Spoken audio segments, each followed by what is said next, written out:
Vamos só recapitular o que a gente bateu de papo hoje. Nós recebemos Fábio Fontes, que é prático há 54 anos, é isso? 54 anos da praticagem aqui de Santos. Só isso. Só isso. 84 anos de vida? É. Olha que beleza, gente. E é uma honra pra gente ter recebido ele. E nesse papo ele abriu o coração e falou pra gente do início da carreira. Ele falou de histórias tristes e histórias felizes, né? Na condução aí dos grandes navios, da evolução dos navios, do combustível, né? Como evoluiu. E de toda a tecnologia, que inclusive a T2S participa muito das tecnologias envolvidas no porto, né? Toda a tecnologia que evoluiu ao longo desse tempo, né? Como que usa a informação dos ventos, das marés, tudo, né? Do solo, do canal do porto, a complexidade, os perigos. O processo também, né? O processo para virar prático. Se você quer virar prático, né? Vamos falar se é verdade ou se é mentira, a questão de ser de pai para filho, o que você acha? Assista até o final que você vai descobrir. Fala Marujo, bem-vindo a bordo de mais um episódio do nosso querido podcast, o podcast do canal Tecnologia Portuária. E se você não é inscrito ainda, inscreva-se agora mesmo, ativa o sininho para você ser avisado dos próximos vídeos e não perder este conteúdo incrível que está cada vez melhor. E eu confesso que hoje eu estou muito emocionada, porque é um dia especial, não é todo dia que nós temos aqui um prático a bordo do nosso podcast. Então, primeiro eu queria agradecer aí a presença dos nossos queridos patrocinadores, T2S, Ricardo e Marlon. Opa, sempre um prazer estar aqui, um prazer inenarrável receber o comandante aqui. Obrigado, estou super agradecido com o convite, né? Tá bom, eu estou aqui, é um prazer estar aqui com vocês, contar um pouquinho dessa historinha assim, linhas gerais da minha história, né? Gente, esse é o senhor Fábio Fontes de Melo. Fábio Melo Fontes.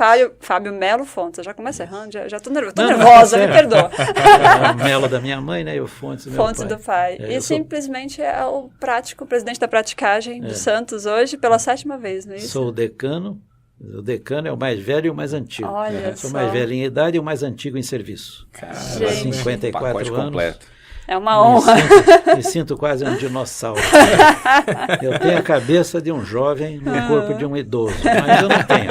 Eu não tenho diabetes, pressão alta, dor de coluna, dor de joelho, não tenho nada. Caramba, eu já, a coluna aqui, eu sou um jovem de 44 anos numa coluna de 80.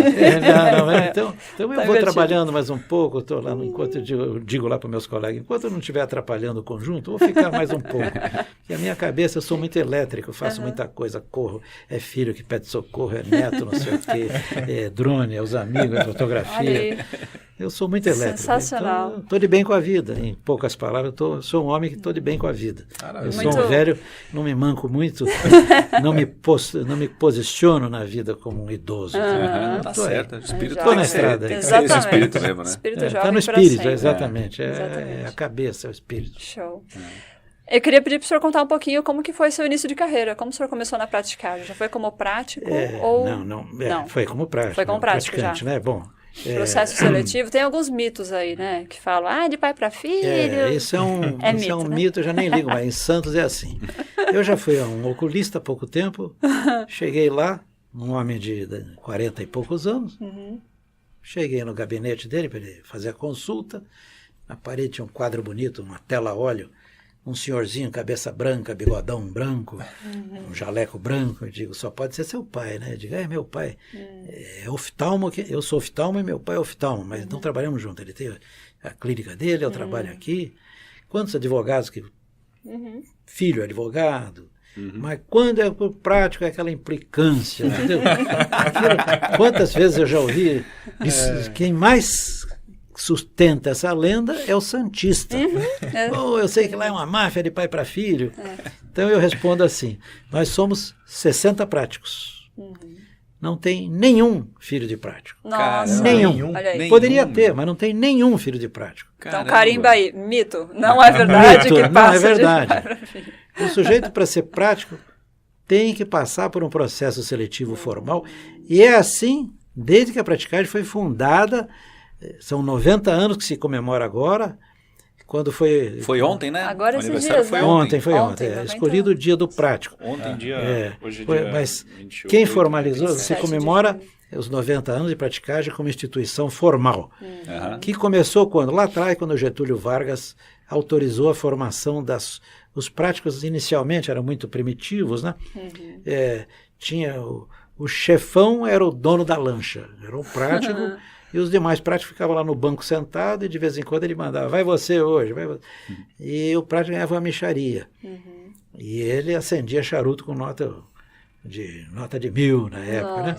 E aí os práticos formaram uma comissão e foram ao Rio de Janeiro, no tempo não tinha Brasília. Estou falando em 1930. Getúlio Vargas tomou posse do governo em 30.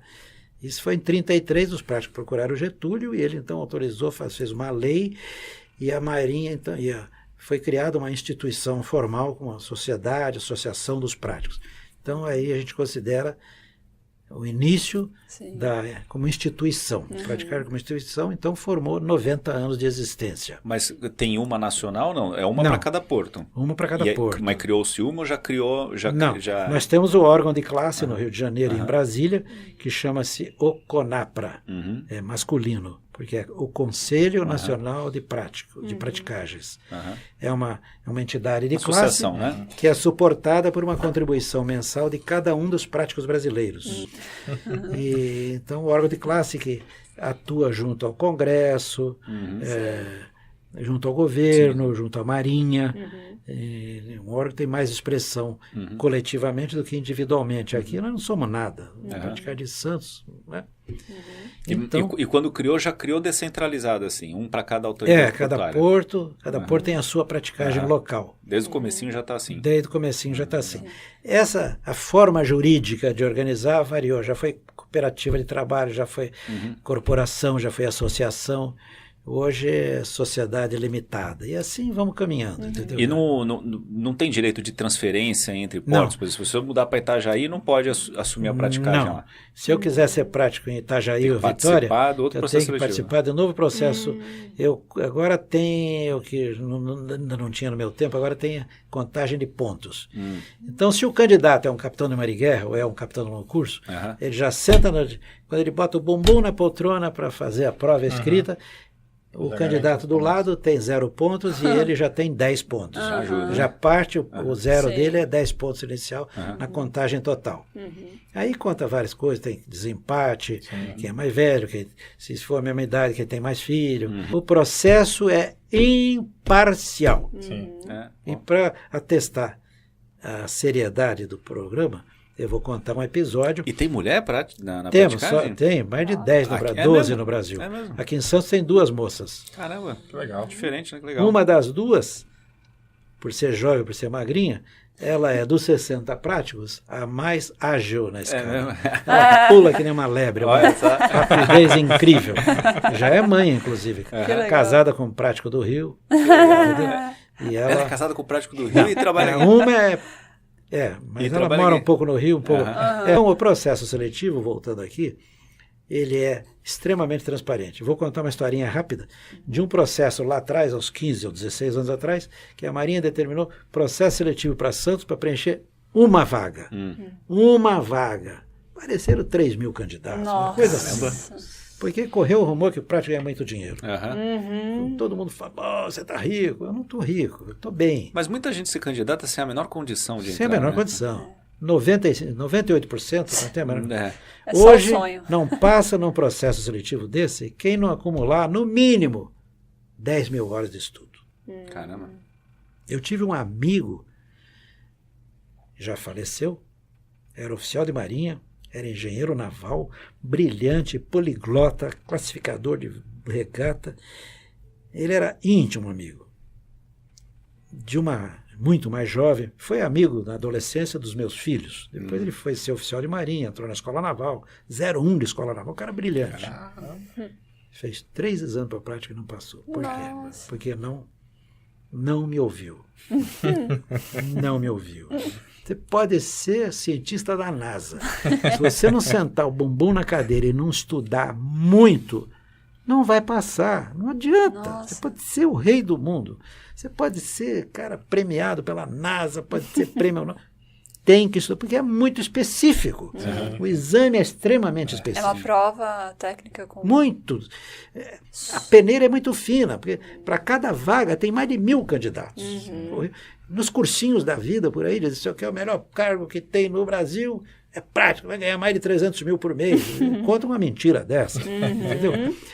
Então, o grande aporte de candidatos é por força do dinheiro, é o grande chamamento. Eu não. Eu, quando procurei a praticagem, foi por que motivo? Eu queria viver perto dos meus filhos, porque eu era oficial de marinha mercante já há 6 anos e meio. Então eu passava mais ou menos assim, 3 dias em casa, 3 meses no mar. 3 dias em casa, 2 meses em... Cada vez que eu chegava, a minha mulher me recebia, ele sabe dessa história, com os filhos, as crianças. Eu logo casei muito jovem, com 22 anos, estou até hoje com a minha mulher. Em outubro faço 62 anos de casado. Nossa, parabéns. A minha mulher era muito bonita, mas naquele tempo era tudo difícil. Para pegar na mão era uma coisa terrível. Então eu casei com o meu primeiro salário. Era louco para casar, né? Casei com o meu primeiro salário. E aí logo vieram os filhos, de modo que eu tinha 3 filhos assim, pequenininhos. Escadinha. Eram lindos. Cada vez que eu ia chegar de viagem, a minha mulher, no dia que eu ia chegar, banho, meinha, bota branquinha, todos penteados, engomado. E eu que sempre gostei de fotografia, ia para o aterro do Flamengo, morava no Rio, né? Ia para o aterro do Flamengo e ficava o dia inteiro fotografando aquela criançada. Chegava de noite, trancava o banheiro, morava num apartamentinho menor que a minha sala de visita hoje. 37 metros quadrados, morei ali 7 anos. Caramba. Fui feliz para burra. Não tinha carro, não tinha telefone. Lá no Rio? No Rio. Naquela época um telefone custava $4.500. Fortuna, né? Aquele de discar, tinha que declarar no imposto de renda. Tinha que declarar no imposto de renda. Então o meu celular da época era o orelhão da esquina. Vida modesta, salário de Petrobras, né? Então, eu era entusiasta, eu sou um homem feliz, porque sempre gostei do meu trabalho, sempre gostei do meu trabalho. Tudo que eu fiz na vida eu gostei. Segredo, né? Eu orientei a minha vida como eu queria. Desde menino que eu tinha fascinação por navio. Eu com 10 anos ia de bicicleta para a ponta da praia, ficava ali horas vendo aqueles navios passando. Sim. E eu O dizia senhor nasceu em Santos e depois eu foi sou pro Rio. santista, só fui para o Rio porque eu fui para a escola de formação de oficiais. Sei. É um curso como outro qualquer, né? Um curso acadêmico, 3 anos. Sua esposa também é daqui de Santos? Não, minha esposa é do Rio. Ela só conheceu Minha lá. esposa, na verdade, é baiana, mas ela perdeu a mãe muito cedo. E aí o pai era fazendeiro em Ilhéus, ali no sul da Bahia. E então eram 7 meninas. Caramba. E o pai era daquelas famílias numerosas, 10 irmãos, 10 cunhados. Ele pegou as meninas e distribuiu, deu uma para cada pessoa. E elas cresceram cada uma numa realidade diferente. É uma história muito engraçada. Eu assisti a minha mulher ser apresentada por minha irmã. Bom, Nossa. aí voltando à minha... Eu falo demais, falo demais. Sei que é bom, a gente gosta Mas assim. então, o processo seletivo é imparcial. Voltando para a história, um concurso para uma vaga. Para uma vaga. Só capitão de mar e guerra devia ter mais de 40 inscritos. Caramba. Capitão do longo curso devia ter uns 40 inscritos. Eu não imagino, não tenho certeza. E gente muito preparada naquele processo seletivo. Quem foi o aprovado nesse concurso? Para uma vaga, não tem negócio de choro nem vela. O segundo, o edital, é claro, para uma vaga, do segundo em diante está guilhotinado. Não Já tem era. esperança, não fica. Acabou. Não tem banco de espera. E ninguém desiste, né? Ninguém desiste. Porque o lugar é bom. Sim. É uma profissão que tem carisma, é muito perigosa. Sim. Mas tem carisma, é confortável, é agradável você bater papo com o comandante, ainda mais um jeito como eu. Conhece gente, né, de outras culturas, é bacana. Pô, eu bati papo com o Fernando Henrique a bordo do Porta-Aviões em São Paulo. Bom, então terminando a historinha de uma vaga. Passou um rapaz terráqueo, moleque novo de 20 e poucos anos. Como assim terráqueo? Terráqueo é o cara que não é do mar. Ah, tá. Isso é jargão nosso. Tava aqui a folheta na minha cabeça. Não, a gente com os outros era alienígena. Não, na Marinha Americana a gente chama terráqueo. Adorei. Qualquer pessoa que não é marinheiro. Então ele não sabia, Não. nunca tinha pilotado? Não, mais outra coisa. O cara era de São João da Boa Vista. Que não Um moleque de 20 e poucos anos formado em comércio exterior. Caramba, Olha, meu. tudo a ver. Como é que esse cara passou em primeiro lugar? Devorou Então, os estudos. Filho de um engenheiro agrônomo, o pai bem de vida, Aí ouviu o senhor falou, estuda aí. investiu pesado no filho. muito pesado. Então esse menino não fazia outra coisa. Solteiro, formado em comércio exterior, lá em São João da Boa Vista, o pai botou ele num apartamento no Rio de Janeiro, lá tem curso especializado, curso H. O moleque montou a bibliografia, o cara só estudava, o menino também tinha obsessão, queria essa vaga. E o pai prestigiou com dinheiro. Ele fez tudo que Deve ter dado umas Ritalina também. Provavelmente. Café com Red Bull. Mandou ele para os Estados Unidos fazer simulação, curso para simulação para prática. Ah, isso que eu ia perguntar, porque O tem que menino ter alguma experiência estudou inglês. Não, com pilotagem. Experiência zero, mas ele foi buscar essa qualificação para enfrentar o exame.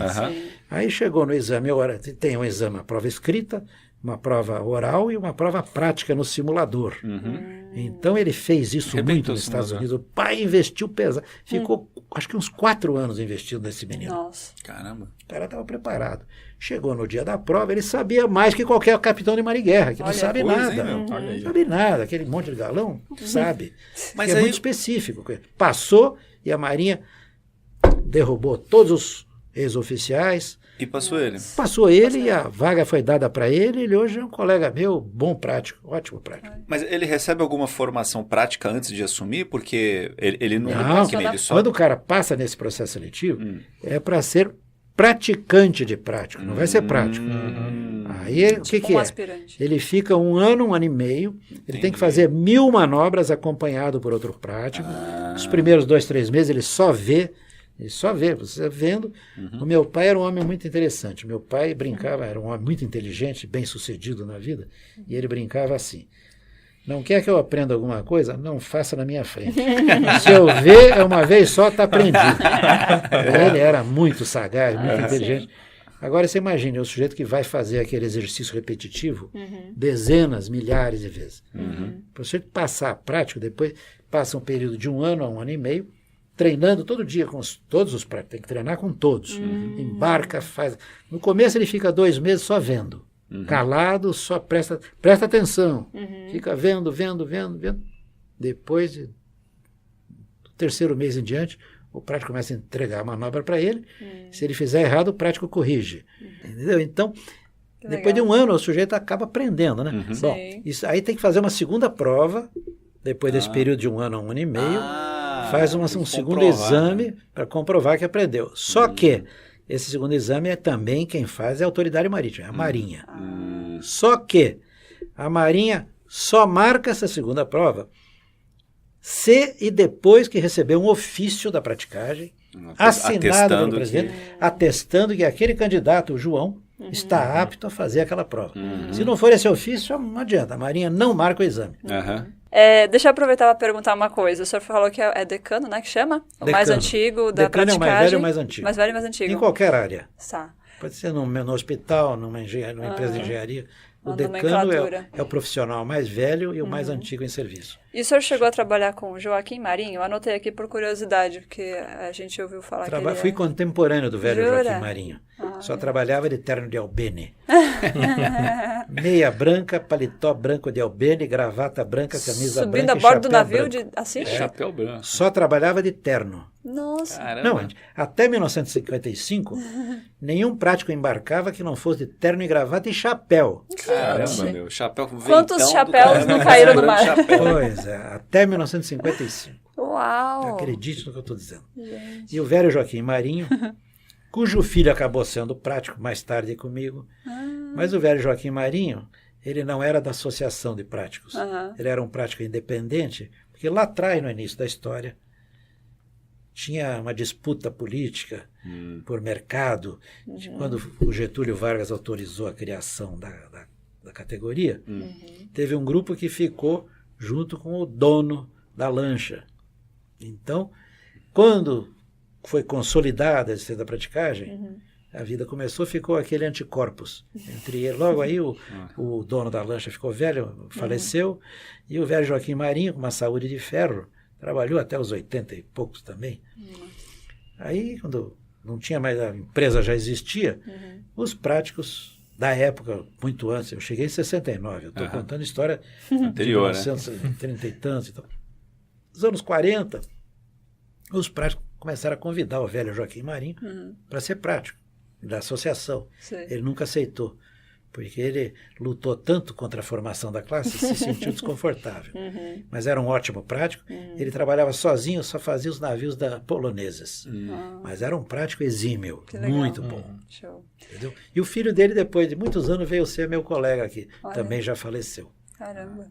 E tem um outro também que já faleceu, que é famosinho, de Sergipe, chamado Zé Peixe. Zé Peixe? Gente, que figura. Você já ouviu falar? Ele Conheci pessoalmente. Jura? Pessoalmente. Ele subia a bordo, pelos vídeos reportagem que eu vi, eu passo verdade. para os alunos, ele sobe a bordo, subia, né, a bordo, e depois que acabava a manobra, em vez dele descer para a lancha e voltar de lancha para o cais, ele pulava na água, 15 metros de altura, e voltava nadando. Não, mas ele chegava no navio nadando também. Ah, é? É. Nossa. Eu fui levar um naviozinho como comandante. Eu já era prático aqui em Santos. O dono do navio era meu amigo. Eram aquelas loirinhas que faziam turismo aqui na Baía de Santos. E ele vendeu o navio para um grupo lá de Aracaju. Chegou para mim, Fontes, você quer levar esse navio para mim? Você vai como comandante. Tá bom, eu vou levar, mas vou com a minha mulher. E tem um amigo que gosta de mar, que é médico aqui de Santos e tal. Doutor Mário Eugênio Malém, que já faleceu, mas era muito marinheiro e gostava de águas do mar. Era médico ginecologista, mas era apaixonado pelo mar. Então eu levei a minha mulher e levei o Mário Eugênio Malém, médico, junto nessa viagem daqui para Aracaju. Sim. Mas um naviozinho particular, não tinha... Aí nós paramos em Abrolhos para pescar, depois continuamos. Chegamos lá em Aracaju, ancorei o navio na barra para esperar o prático, né? Quando veio, quem era o Zé Peixe.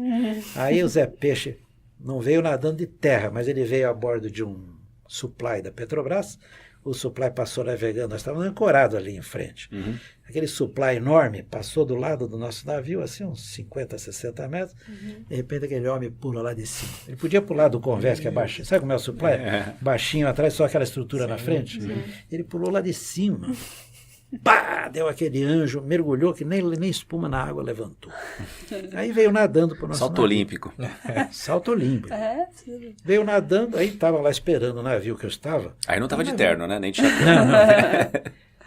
Ele estava de bermuda, sem camisa. Aí pegou na escada de quebra-peito, estava dentro do navio, estava um caso muito famoso, um homem, cara, muito famoso. Estava eu, a minha mulher e o médico, esperando eles. Aí ele veio nadando, a gente viu ele chegar nadando no navio, pegou no quebra-peito, subiu.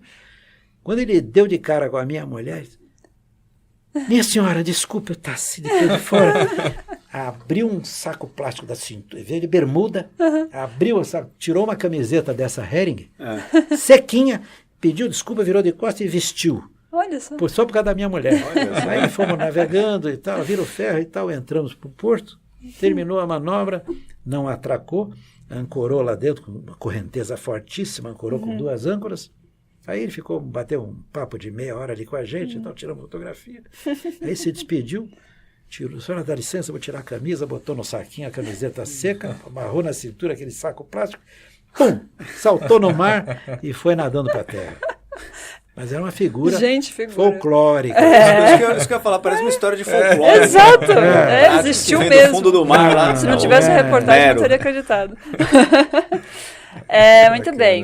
Tem mais alguma história curiosa? Bom, deve ter muitas, né? Mas tem alguma que marcou a sua jornada aí como prático? Ou tanto boa quanto ruim, alguma emoção? Assim? Acho que ruim tem muito poucas, né? Um dia que eu saí com um navio, viagem inaugural, um navio impecável da MSC, e não é que na hora de descer do navio eu vacilei na escada de quebra-peito e pum, caiu.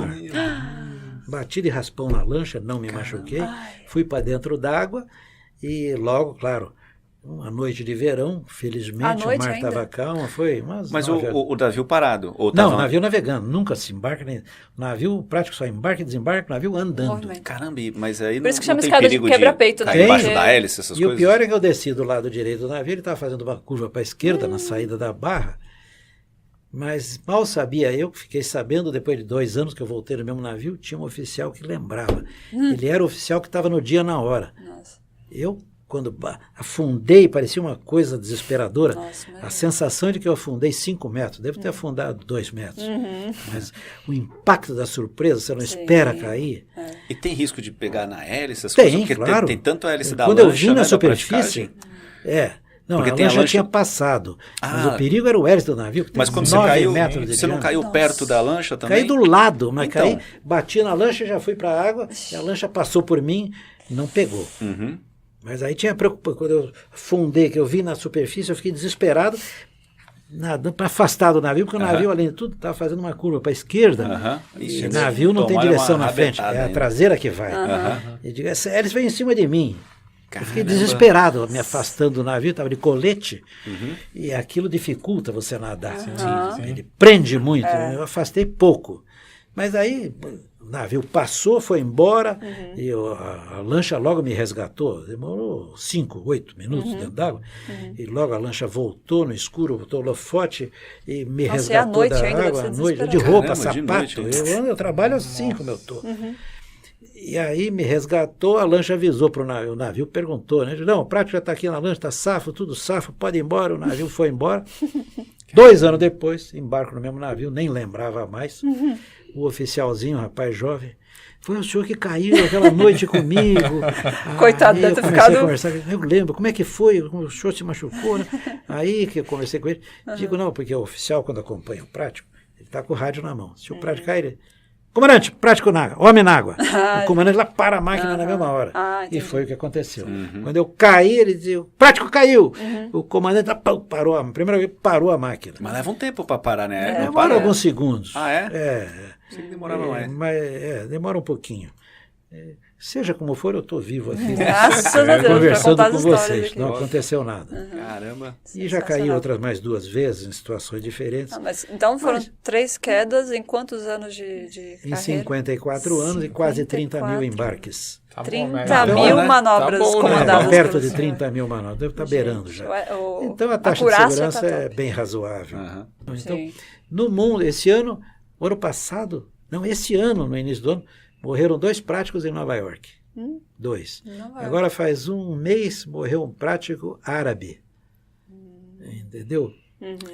Não, no Japão. Um na Arábia e um no Japão. Em Yokohama, ele foi embarcar no navio de passageiros, caiu na água, conseguiram resgatar a lancha, o navio arriou um bote com muita rapidez, resgatou o prático, trouxeram ele ferido para dentro do navio e ele morreu já dentro do navio, ele deitado no chão enquanto prestava o primeiro socorro, ele faleceu. Caramba. Prático japonês, Nossa. de triste. quase 60 e tantos anos de idade. É extremamente perigoso, né? Porque por mais que Tem tenha muito perigo. A profissão normas e tem tudo glamour, tem charme, mas é perigoso. mais.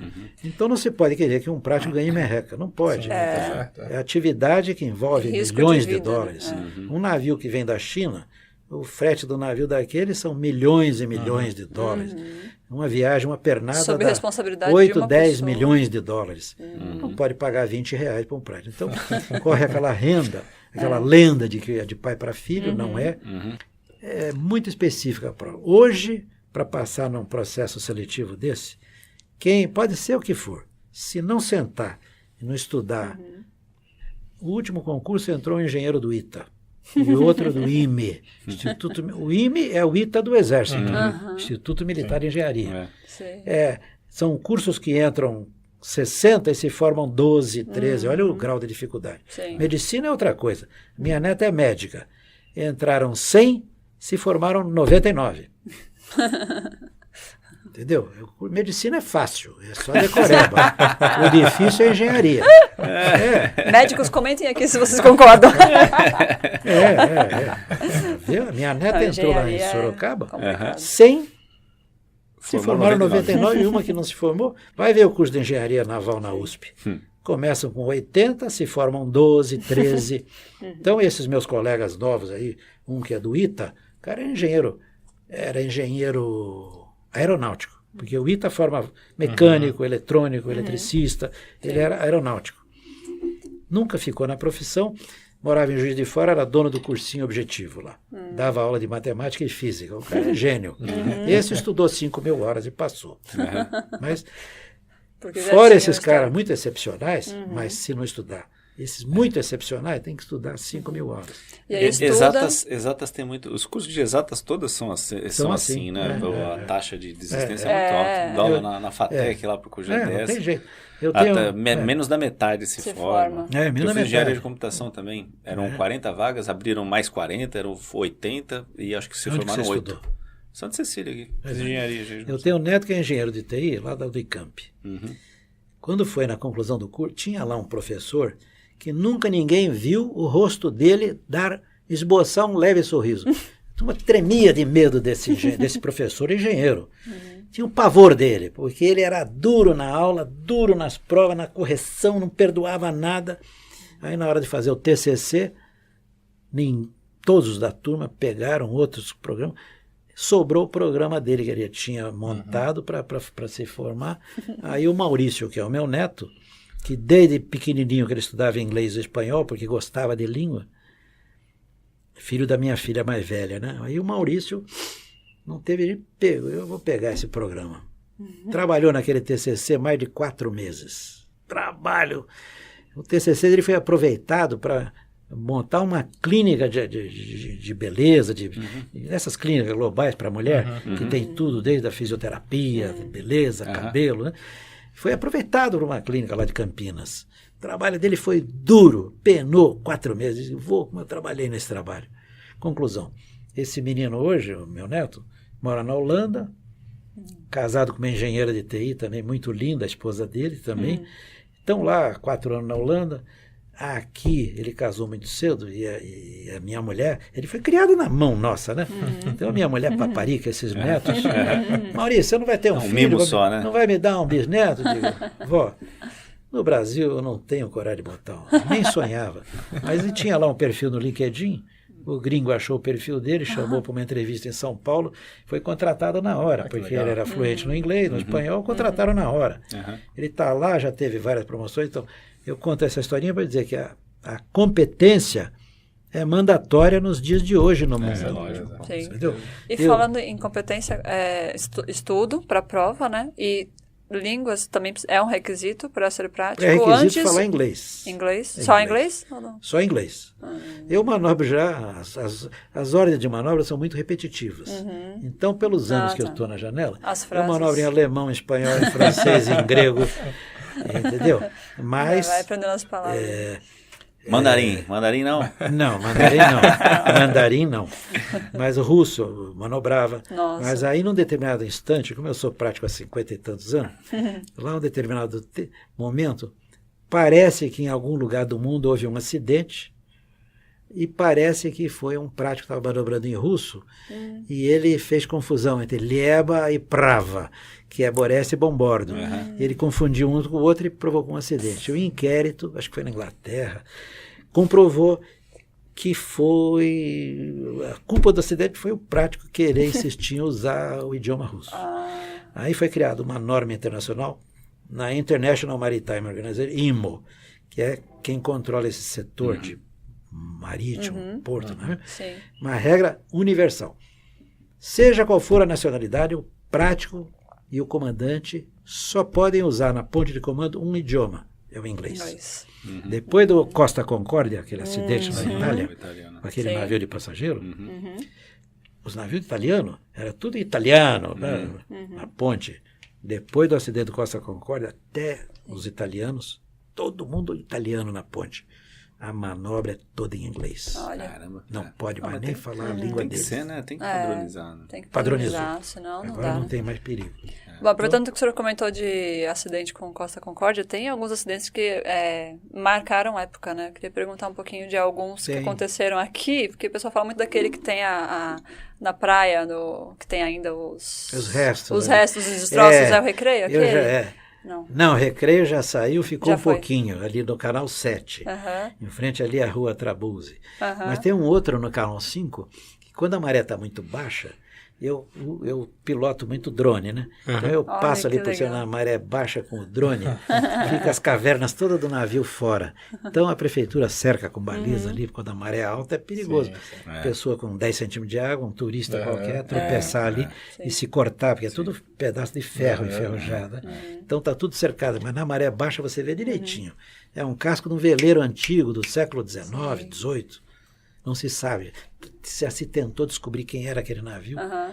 Não tem certeza. Uma lenda de que acho que Benedito Calixto pintou esse navio na Pinacoteca, mas ninguém conseguiu comprovar, né, ainda. E para tirar aqueles destroços de lá também não tem, tipo, previsão, né? Porque deve ser muito... teria que cavar. Só pode trabalhar cortando com oxigênio nos dias de maré baixa, que são poucas horas. Mas não é tão importante, aquilo está tudo cercado para... Virou atração turística, né? Nas marés baixas, o turista passa ali, fotografa, vê. Mas fica ali mesmo. E tem alguns, tem o Ais Georgios e o Lorina. O senhor lembra dessas histórias? Eu trabalhei no trabalho do desencalhe. O Lorina foi levado para São Vicente. Imagina um navio e parar em São Vicente. Pois é, aí eu fui designado prático no Lorina. Isso em 1977. 77. E aí eu estava no Lorina, controlando, ele ficou encalhado lá no Lorina, levou-se, não tinha jeito de desencalhar. Arranjaram outro navio para atracar contra a borda, amarrar, ficava balançando ali e transbordar com grabe a carga. Era granel. Granel de carvão. E eu estava lá designado como prático e fiquei lá 24 horas. O comandante era hostil aos práticos. Então ele não dava... Eu fiquei 24 horas em pé, não tinha nem cadeira para sentar, nada para comer, muito mal, ele dava um pouco de água. Pô, o cara arrumou uma confusão lá, o navio encalhou, ainda ficou criando carga. Eu estava lá com a função de... Porque ia tirando o cargo, uma hora ele ia começar a se mexer... E aí no finalzinho, quando ele começou a mexer, eu comecei a me sentir mal, passar mal, lógico, 24 horas sem comer nada. E ali o comandante hostil ao prático, eu estava ali controlando, porque aquilo, quando foi saindo o carvão, foi durante 24 horas, vários grabes, né? Quando o navio começou a mexer para desencalhar, eu comecei a me sentir mal, chamei a praticagem pelo rádio. Praticagem, eu não estou aguentando em pé. Estou me sentindo muito mal, acho que estou para desmaiar. Pelo amor de Deus, me manda outro prático aqui. Aí veio o Ismael Castanho, que já faleceu agora há pouco tempo. Ismael Castanho veio me substituir, eu estava em petição de miséria. Desci lá, fui para casa, tomar um banho, descansar, me alimentar, eu estava péssimo. Aí o Castanho assumiu no meu lugar e 2 horas depois o navio boiou, me chamou o rebocador, e ele então colheu os louros homenageado. A história da vida é assim. Quem passou fome foi o senhor, né? Ele que levou ao então virou herói nacional, dizendo, Ismael Castanho desencalhou Lorina. E de fato foi na mão dele, não foi na minha. Mas teve esse preâmbulo que eu precisava contar. E o que aconteceu foi que o comandante fez errado a manobra. Por isso que ele encalhou. Ele estava ancorado, mal ancorado. Acho que não. Porque a âncora tem que ter... quando você vê um navio ancorado aí na Bahia, que você olha... A âncora está a mais de 200 metros de distância. Porque cada elo da corrente do navio, cada elo daquele pesa mais de 20 quilos. É uma coisa extraordinária.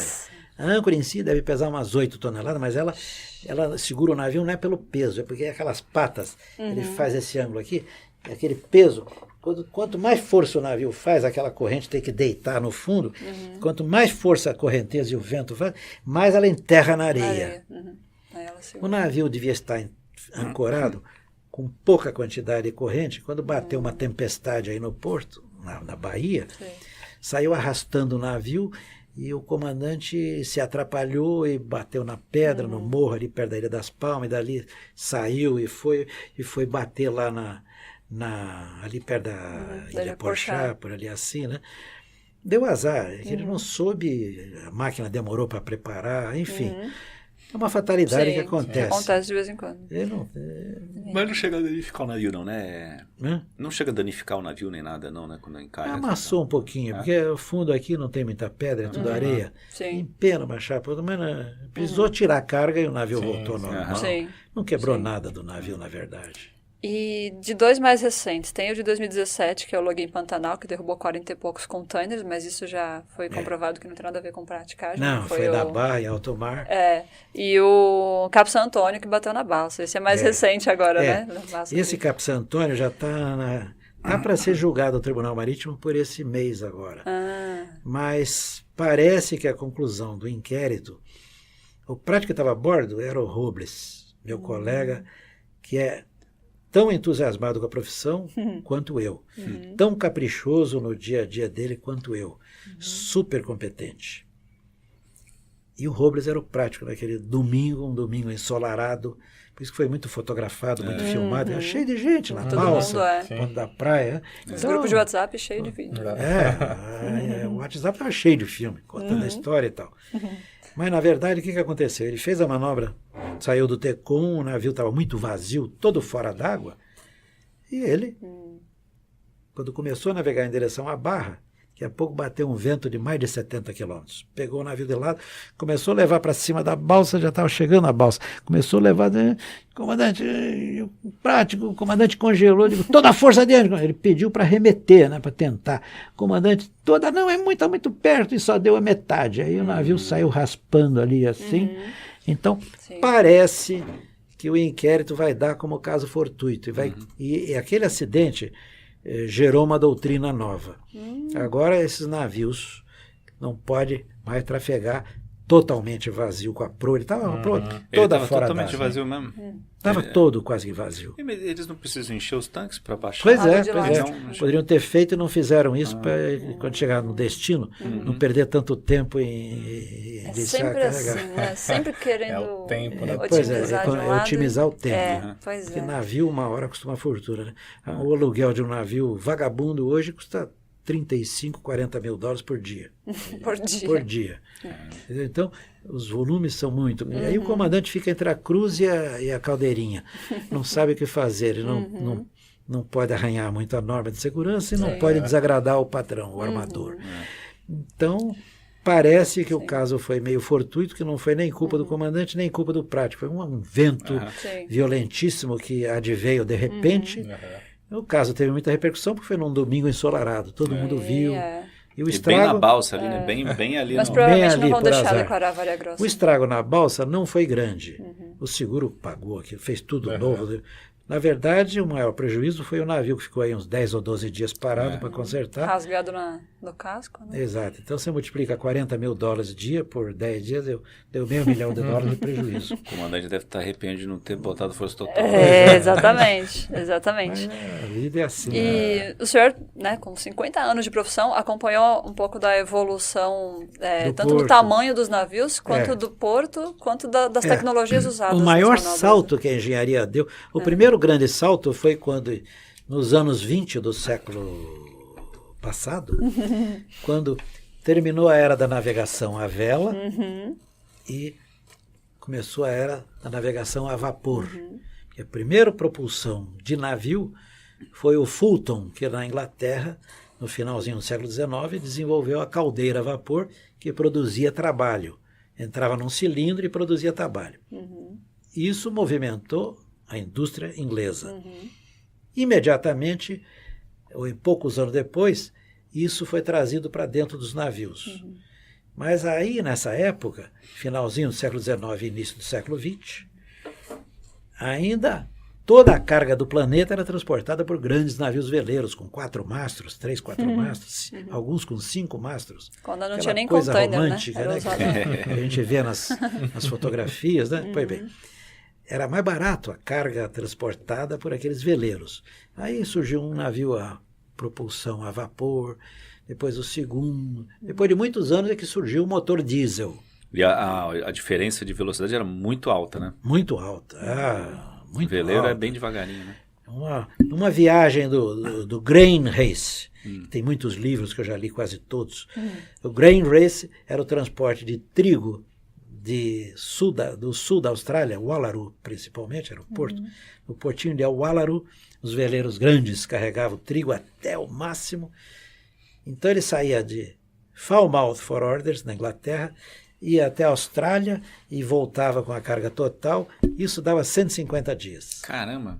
250 dias. Você veja. 150. Hoje, Vai ficar meio ano. meio ano, Hoje é o quê? 15, fazia 20 dias? duas viagens por ano. Hoje uma viagem dessa é 30 dias, 30. vai e volta. Entendeu? Então hoje, Vai e volta. teve um período.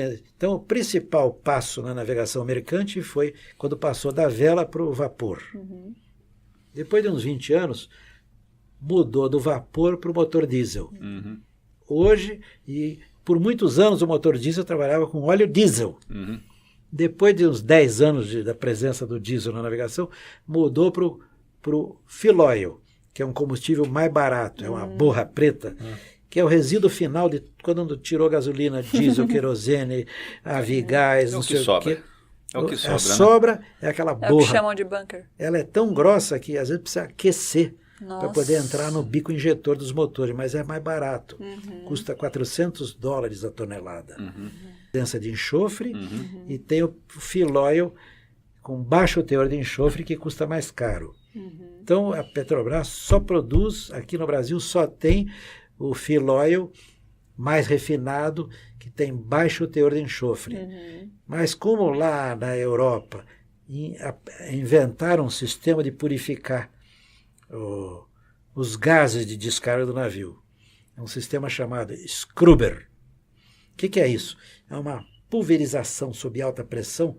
Então todos os gases de descarga do motor diesel, você imagina um motor diesel de navio, gasta 100 mil litros por dia, um navio médio. Um conteneiro grande, mais de 200 mil. Caramba. Um navio de passageiro, 270 mil litros por dia. Então, aquilo vai tudo para a atmosfera, saindo nos gases de descarga. Então, eles inventaram esse scrubber, que é um sistema que, para instalar nos navios velhos, custou $5 milhões para cada um. E agora, todo navio novo é construído com um scrubber. Então, todos os motores auxiliares e os motores principais canalizam aqueles gases de descarga para um único tubo e atravessam uma chuva de pressão, como se fosse uma cortina de água. Então esses gases que saem do motor com 850 graus, atravessa essa chuva de pressão e sai purinho lá em cima. Aí você vê aquela fumaça branca, aquela fumaça branca é vapor saturado. Sei. Mas a sujeira ficou toda ali. E volta para os tanques do navio. Entendi. Então, fica uma borra gigantesca. Concluindo a sua pergunta, da vela passou para o vapor, do vapor passou para o motor diesel com diesel, e do motor diesel, mais para frente, passou a trabalhar com o fill-oil, que é um produto preto, precisa ser pré-aquecido, mas é mais barato. E hoje tem algumas iniciativas também de energia solar, já vi alguma coisa sobre isso, mas ainda está muito... Hidrogênio, solar. Isso. Já tem navio hoje operando o gás natural de petróleo. Não é o gás de cozinha, é o gás, o Liquefied Natural Gas, LNG, a sigla mundial. Fora do inglês não existe nada. Então é Liquefied Natural Gas. O LNG já tem navio de passageiro da costa, gigantesco, navio de 300 metros, trabalhando só com LNG. Sei. Mas no Brasil não tem nenhuma instalação para... Ele tem que se reabastecer. E a Costa designou um navio desse para trabalhar no verão brasileiro, desse ano que terminou. Sim. Na última hora, mas o Brasil não tem como fornecer. Então cancelaram e botaram o navio a diesel. Caramba. Então... Porque esse produto... Só no primeiro mundo que tem para reabastecer, mas tem muito navio já, porque o Liquefied Natural Gas tem abundância na natureza, é a matriz energética que mais cresce, dizem que cresce a 25% ao ano. Caramba. O consumo de aplicação do gás natural de petróleo para mover geradores, turbina, indústria, é a matriz que mais cresce no mundo. Sim. Mas não tem no Brasil. É como carro a eletricidade. Sim. Um colega meu me chamou para comprou lá um Volvo 90 elétrico, 4 motores. Senta aí. Senta o pé, pegou a Avenida Livre, eu quase tive uma vertigem. Deu 2G, enterrou no banco. Aquilo é uma coisa bárbara. Ele só pode rodar 400 quilômetros. Ele tem que ter um segundo carro a gasolina, se ele quiser ir para Curitiba, ou se ele quiser ir a Campinas, porque é 400 quilômetros. Onde que vai abastecer, né? Tem que ter é uma solução a estrutura de abastecimento ainda é muito precária. Ainda não está pronto. Sim. E o segundo ponto do carro elétrico, Daqui a 8 anos tem que trocar a bateria. Vai custar quase o valor do carro usado. E vai criar um problema ambiental. Porque bateria também é totalmente... É um problema igual com dos resíduos nucleares. No mar, também. Pois é.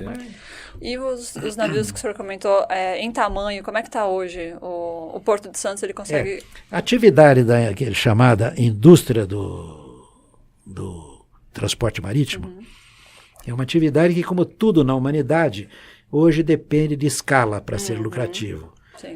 E a engenharia deu um salto muito grande.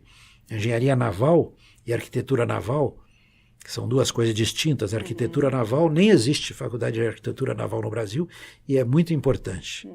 No Brasil só tem engenharia naval. Mas no primeiro mundo, na Holanda, Estados Unidos, Alemanha, tem a Universidade de Arquitetura Naval e tem a Universidade do Engenheiro Naval.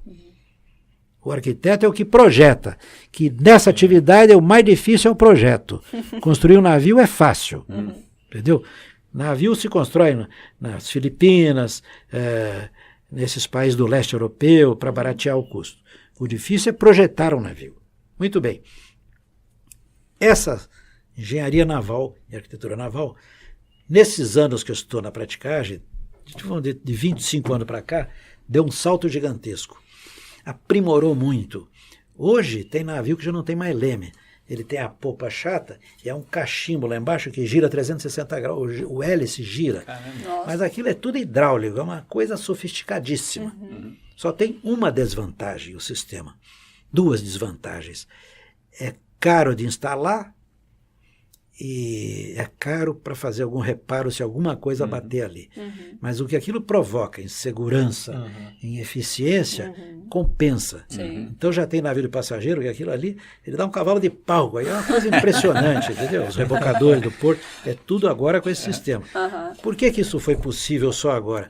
Porque foi quando a engenharia mecânica alcançou um alto desenvolvimento no campo da eletrônica, da elétrica e da hidráulica. Quando misturou, né? Misturou tudo e o resultado, aquelas máquinas é um motor azimutal. Quando o comandante do rebocador, por exemplo, eu digo lá, meia força, 30%, ele mexe aqui só no ângulo. Aquela hélice está virando. Então, quando eu digo para, ele bota um para cada lado, assim, parou. Você tem que segurar, ele vira ao contrário, aquilo gira. O hélice não muda nunca a rotação, aquilo gira. Agora você imagina a máquina, a força hidráulica para girar uma máquina com 4.000 cavalos. Eu ia perguntar, porque assim, o rebocador ele chama atenção pelo fato de ser uma lancha tão pequena, né? Carregando um monstrão daquele, né? Cada bichinho daquele custa 10 milhões de dólares. E o quanto evoluiu nas últimas décadas a tecnologia? Absurdamente muito. Quando eu cheguei no porto, o cais não tinha defensa é aquele borrachão. Tinha que puxar os navios no laço. O rebocador era uma porcaria. Você ajudava pouco, ajudava muito pouco a manobra. Você tinha que vir atento para não virar, não emborcar o rebocador. Os navios eram menores, é verdade. Navio de 120 metros. Hoje é 300. Hoje é 300. Hoje, quando o prático embarca num navio com 280, ele... esse navio pequeno. Nova realidade. Entendeu? E nós percebemos isso muito cedo na praticagem. Como ali o nível médio intelectual é muito elevado, bom nível, eu nem tanto, mas os colegas novos são espetaculares. Então nós percebemos muito cedo que a estrutura do transporte marítimo mundial ia mudar e em pouco tempo ia começar a surgir navio grande. E aí não deu outra. Mas aí quando nós antevimos isso, começamos a mandar os práticos preparar nos Estados Unidos, na França, os mais novos principalmente, né? Fazer treinamento intensivo em centros de excelência, que lá na França, na Polônia, no Canal do Panamá e nos Estados Unidos, tem centro de treinamento para comandante e para prático, do mundo inteiro. Mas tem centro de treinamento aqui também? Não, aqui no tem Brasil? Um simulador na USP, né? Só na USP? Só na USP, é um conjunto. Então você tem aquele monte de tela, você simula, você monta o programa, e tudo que é novidade que surge aqui, então a gente leva lá para a USP, leva os parâmetros básicos, é um navio com tal calado, com tal comprimento, com tanta largura, aí os engenheiros da USP montam aquele programinha, e aí quando está tudo pronto a gente vai lá. Então você tem as telas todas, você vê a Baía de Santos, você vê a água, você vê a praia, e você vai fazendo a navegação direitinho, como se fosse de verdade. E ali a gente testa os parâmetros mais críticos. Então tinha que testar. Tinha que botar os práticos lá, testamos, fazíamos dezenas de manobras lá, dezenas de manobras, com vários tipos de navio, passava bem, por maior que fosse o navio, não teria nenhum problema. Sim. Mas depois optaram pelo túnel, né? Então, aí é uma decisão política. Pois é. E o senhor falou de treinamento e de simulação. Que tecnologias que a praticagem usa hoje para poder monitorar vento, onda? Sim. Tem o nosso C3OT, que é o nosso centro C3OT, já visitei. Já visitou? Muito bonito aquilo. Lindo, né? Pode ter certeza que aquilo é o que tem de mais moderno no planeta. Uau. Pode ter igual. Não tem nada mais moderno que o nosso. Aquilo ali que orgulho. Foi Brasil, Zil. Ali o investimento em dinheiro foi grande, mas eu acho que foi muito maior intelectualmente falando. Você precisa ver quantos engenheiros trabalharam naquela obra. Você não imagina. Uns 6 ou 7 ou 8 engenheiros de áreas diferentes. Tinha um aviador da FAB, teve um oficial de marinha especialista em computação, só nego cobra. E aí, eu sou uma besta, não sei nem nada, mas eu fui um estimulador. Eu estimulei, ajudei com a minha antiguidade, com a credibilidade que eu gozo. Eu estimulei a que os mais jovens tocassem esse programa. Então, visitaram um centro de excelência da Ecovias, do governo do Rio de Janeiro, do governo da Prefeitura de São Paulo, para formar, e aí construíram aquilo. Você não imagina, aquele piso lá, por baixo é aquele emaranhado de fio. São, acho que 16 câmaras de televisão que monitoram o navio desde a barra onde o prático embarca até terminar a manobra lá na COSIPA, na Uzi Minas, na VLI. Todo esse trajeto é acompanhado visualmente. Quando tem 2 navios, um de entrada e um de saída, o computador determina exatamente a hora, o minuto e o local do canal onde os 2 navios vão cruzar. E acontece que nesse canal, que é um canal raso, cheio de curvas, pelas normas da Marinha, tem local que não pode cruzar e tem local que pode. Então a gente monitora e os operadores lá informam os 2 práticos. Você vai ter que segurar ou você pode seguir. Então, um reduz, o outro aumenta um pouquinho para mudar o ponto de cruzamento. Porque não tem semáforo. Por exemplo, para cruzar no lugar certo. Para não ter dúvida. Poderia até cruzar, mas para não ter dúvida. Segurança, né? Não pode passar muito perto do navio atracado, porque quando o navio passa perto, o navio mexe. Vai lá, vem. E às vezes mexe muito, estoura cabo. É um problema. Às vezes está operando também, né? Está operando, é perigoso. Pode um cabo estourar, pegar uma pessoa. E no navio, a tecnologia evoluiu para ajudar esse processo da praticagem? Muito. Mais radar, essas coisas? A comunicação do navio com a praticagem. Melhorou muito. Quando eu cheguei aqui não tinha rádio VHF. Não tinha. Eu manobrava com um apitinho de juiz. O código era sonoro e o apito do navio. Teve que aprender código Morse? Não, isso eu já sabia. Faz parte da profissão. Né? Mas nós então montamos esse centro que tem estação meteorológica automática, tem boias oceânicas de medição de altura de vaga e o período das vagas. Isso é transmitido por internet para praticagem online. Então, quando lá o vento bateu, o anemômetro já mede a velocidade do vento em vários lugares de Santos. Tem na capitania, tem lá na VLI, nós temos marégrafos e sensores de vento em vários lugares. Na Ilha das Palmas, no Morro de Asa Delta, no prédio do lado da praticagem. Então, mede-se velocidade de vento, visibilidade, pluviosidade, quantos milímetros de chuva por dia. Então, a gente tem uma estação tudo importado da Alemanha, espetacular. Sim. Então, aquela informação da altura de vaga é importante, porque a gente informa a Capitania dos Portos, e depois de tanto período de tantos segundos, com tanto metro e tanto, 2 metros de altura, aí a Capitania que decide, navio muito grande, muito pesado, não pode mais trafegar até que melhore o tempo. Então aí o porto costuma ficar 3, 4 horas parado e depois reinicia. A liberação do navio vem para vocês, quando vocês vão atuar no navio, vem da autoridade portuária ou vem da capitania? Não, vem da autoridade portuária. A capitania não tem nada com isso, a capitania só mexe com segurança. Então é a autoridade portuária, porque nós não decidimos nada, a gente recebe aquela bandeja pronta, ele dá. Tem 5 navios para entrar. Já na sequência, tem 8 para sair. Aí, como tem muita norma, antigamente não tinha norma nenhuma. Entrava e saía, porque os navios eram 120 metros e tal. Menos navios. Né? Menos navio. Não era tão menos, não. Tinha muito mais manobra que hoje. É mesmo? Tinha mais manobra. Antigamente, nos primeiros anos, antigamente eu fazia comumente mínimo de 5 manobras todo dia. O normal era fazer 6. E uma vez ou outra 7. Caramba. Num dia de 24 horas. Hoje, quando eu faço 4, o normal é 3 por dia. Entendeu? Porque com a escala, os navios aumentaram tanto de tamanho Que precisa de menos navios. diminuiu menos o número de navios. Sim, Né? sim. Quanto menos escala, melhor para o armador. Por isso que o armador pressiona, ele quer o canal mais profundo, eu também quero, para trazer mais carga na mesma viagem. Sim. Isso aí otimiza o lucro custo, deles. né? Entendeu? Certeza. E quando vocês sobem no navio, vocês é que operam ele ali em cima não. ou fica acompanhando o... Você só Não, dá não. ordem pro capitão. Não, o prático dá todas as ordens. Ninguém põe a mão, ninguém faz nada. Entendi. Porque também deve mudar os controles de fabricante, deve ser meio... É, tudo Seria- meio parecido, mas o prático só 10 aboreste. Entendi. Aí eu E o confere capitão... se o marinheiro foi 10 aboreste. Aham. Leme a meio. Ah, Aí ele vai vendo o rate of turn, quanto ele está indo, se vai mais devagar, mais depressa, ele precisa mais leme ou menos leme. Sim. Depois dá um leme ao contrário para quebrar aquela guinada. O prático que determina a velocidade que vai navegar. E quando chega no teatro de atracação, é o prático que comanda os rebocados. Fulano, passa o cabo aí, não sei o quê. Fulano, empurrando com 20%. Popa, número 2 aí, empurra com 40%. Entendeu? E vai e conversando com o comandante sempre Tô em me inglês. vendo... Eu tô calado aqui, eu só tô prestando atenção, eu tô aqui admirando. Então, não precisa botar a mão em nada.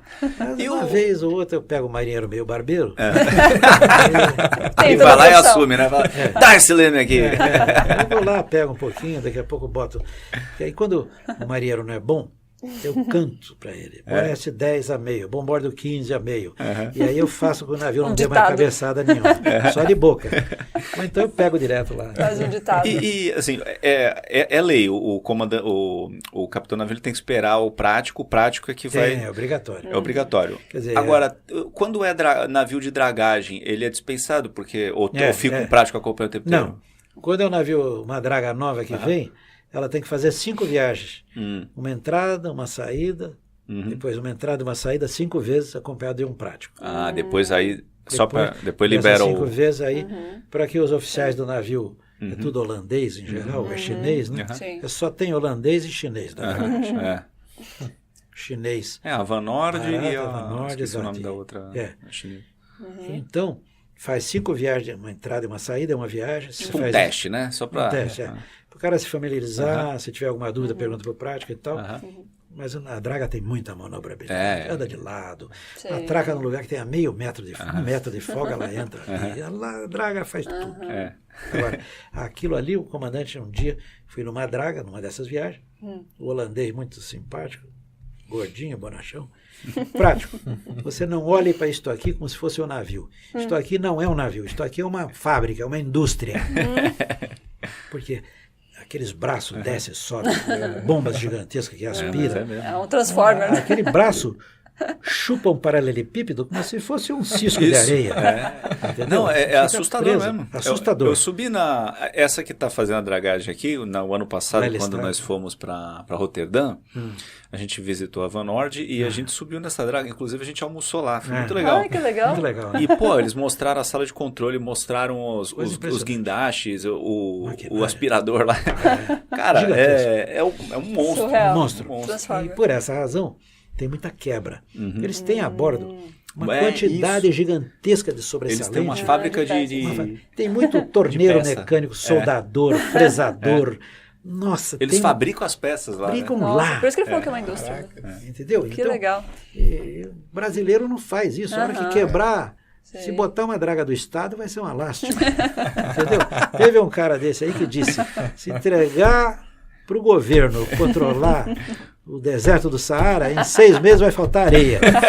Entendeu? Um pensador desse aí, eu escutei isso na Jovem Pan essa semana.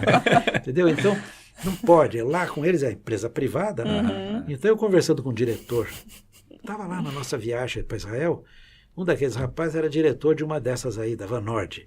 Sim, o Eric. O Eric. Eu conversando com o Eric, ele me disse uma coisa muito interessante. Eu digo, Fontes, isso aqui, porque eu perguntei como é que isso se torna rentável, porque imagino que tem que agradar um bocado de político aí para ganhar. Ele disse, é muito simples. É a economia de escala. Você está vendo uma draga em Santos, mas nós estamos dragando em 30, 40 portos ao redor do mundo. Então a Van Nord tem resultado positivo pela escala, porque a margem de lucro numa dragagem dessa é mínima. É que nem empresa aérea, você pega uma dessas Latam, a margem de lucro é mínima. Só sobrevive no mercado por causa da economia de escala, são centenas de voos por dia.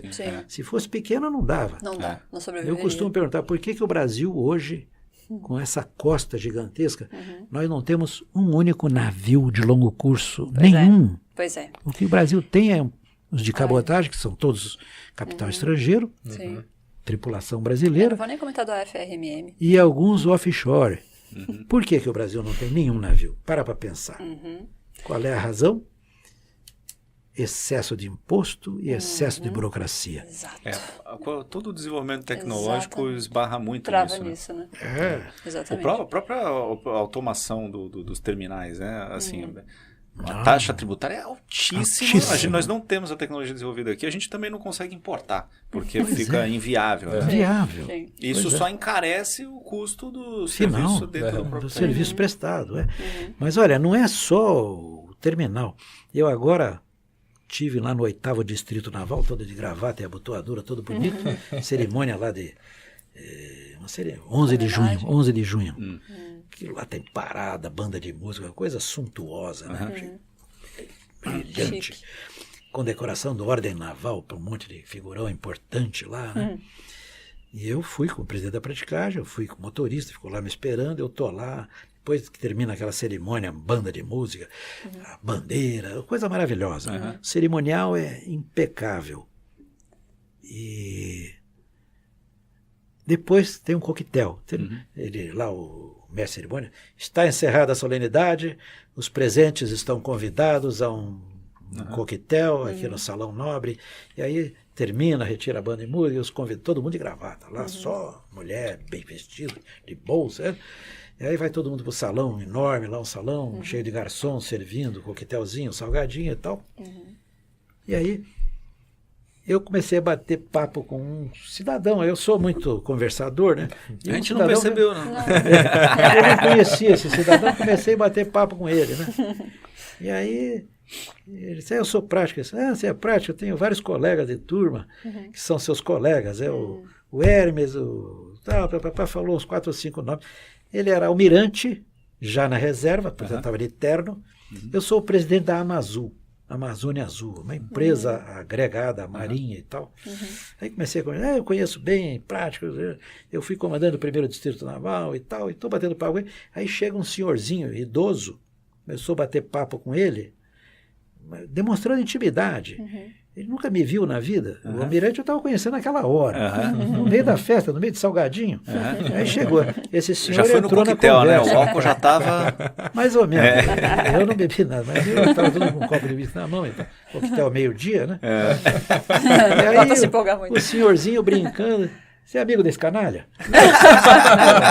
Aí eu vi, eu quis virar fumaça. Mas esse senhorzinho parecia meu tio-avô. Ele começou a conversar e digo, mas era um cara intelectual, né? Disse, olha, eu vou te mandar fulano para falar com você. Falando assim com o almirante, eu vou te mandar o fulano para falar com você. Ô Milton, você não vai na exposição? Uma exposição interessante sobre computação e tal. Vamos lá, eu vou pegar um táxi, vou lá.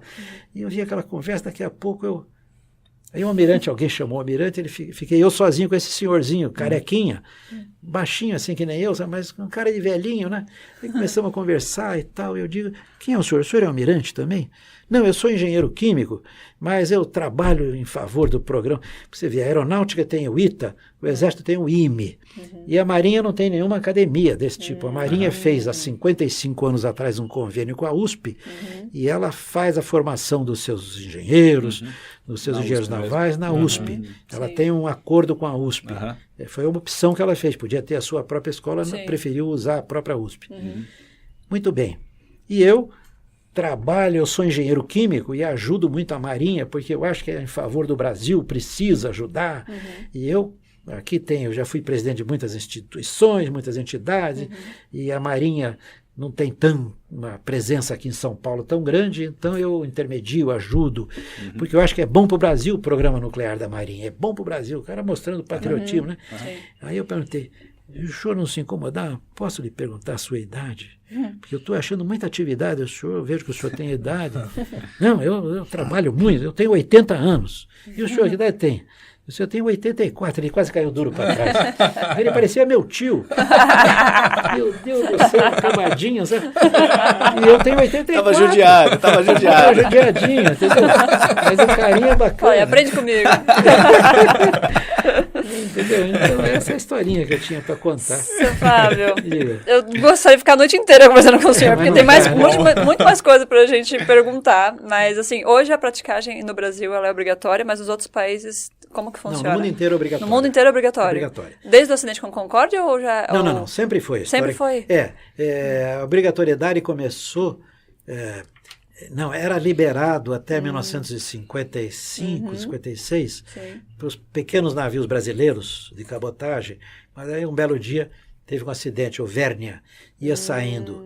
Um navio de cabotagem que só fazia Santos, Itajaí, Rio de Janeiro, navio um cargueirinho pequeno, ia saindo do porto e o navio grande ia entrando com prático. E o Vérnia ia saindo sem prático. E aí, não sei bem o que houve, porque esse acidente foi muito antes de eu chegar na praticagem. Eu cheguei em 69. Isso foi 55, 56. Pum, bateu.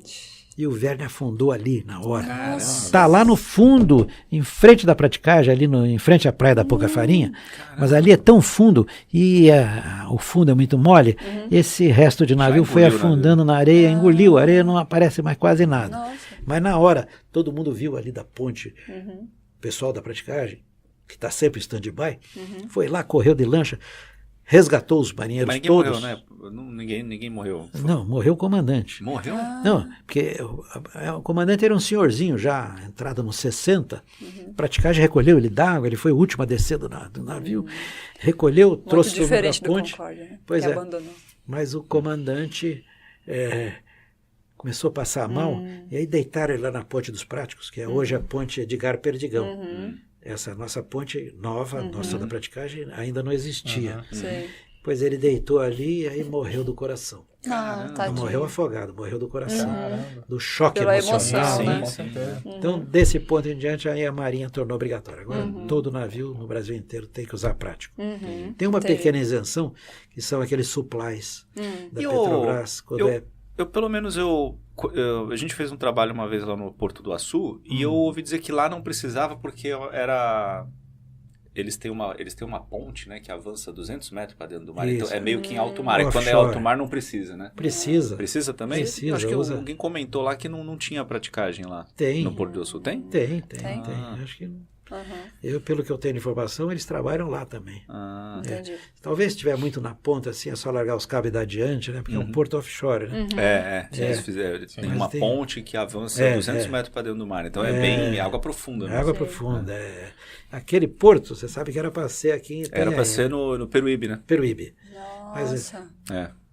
eu não sabia. Dificultaram tanto, que botaram ele foi lá tanta pra Porto do Açu. dificuldade, foi para lá. Caramba, Criou emprego o Super lá. Porto do Açu. Era para ser. Está lá, próspero, maravilhoso, indo para frente. Era Sim. para ser aqui. Bem.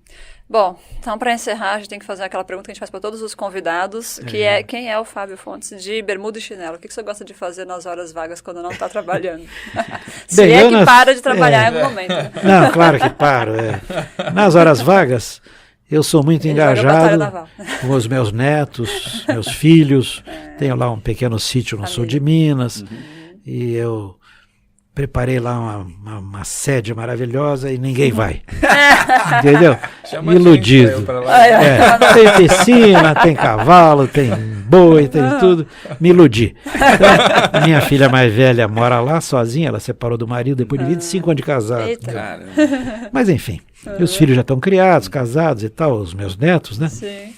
Mas fora isso, eu me dedico à fotografia e ao drone, que é o meu hobby principal. Que legal. Então, todo sábado e domingo de manhã, eu estou ali no deck do pescador, que fica em frente à tertúlia, um grupo enorme de drones, uns 14, 10, 12, legal. 13, 14 dronistas. De todos, eu sou o mais burro de todos. Eu sou um dronista frustrado porque os meus amigos todos filmam e editam e publicam. Ah. E eu só sei filmar, não sei editar. Então eu tenho uma frustração, fico triste porque eu não sei Faz a editar. parceria com a gente. Estou com A preguiça. gente conhece uma galera que edita bem vídeo, né, Gabriel? Faz a parceria O com Gabriel canal que aqui, pô. entende. Vamos fazer uma parceria com o canal Pois aqui. é, mas Demorou. então eu A gente fico vai ali. adorar suas imagens, porque é a leitura dele, né? É. Ele deve ter pegado pontos muito legais. Então, vamos só recapitular o que a gente bateu de papo hoje. Nós recebemos Fábio Fontes, que é prático há 54 anos, é isso? 54 anos da praticagem aqui de Santos. Só isso. Só isso. 84 anos de vida? É. Olha que beleza, gente. E é uma honra pra gente ter recebido ele. E nesse papo, ele abriu o coração e falou pra gente do início da carreira. Ele falou de histórias tristes e histórias felizes, né? Na condução aí dos grandes navios, da evolução dos navios, do combustível, né? Como evoluiu. E de toda a tecnologia, que inclusive a T2S participa muito das tecnologias envolvidas no porto, né? Toda a tecnologia que evoluiu ao longo desse tempo, né? Como que usa a informação dos ventos, das marés, Tudo, né? Do solo, do canal do porto, a complexidade, os perigos. O processo e até, também, né? O processo para virar prático. Se você quer virar prático, né? Vamos falar se é verdade ou se é mentira, a questão mitos, de ser de pai para filho, o que você acha? Assista até o final que você vai descobrir. Certo? Certinho. Então, eu queria agradecer aí nossos queridos patrocinadores. Prazerzaço estar aqui falando com o comandante. Ricardo e Mal. Só fiquei de ouvinte aqui com Falei muito, tantas mas histórias. Ai, né? gente, Foi muito legal. muito obrigada, viu?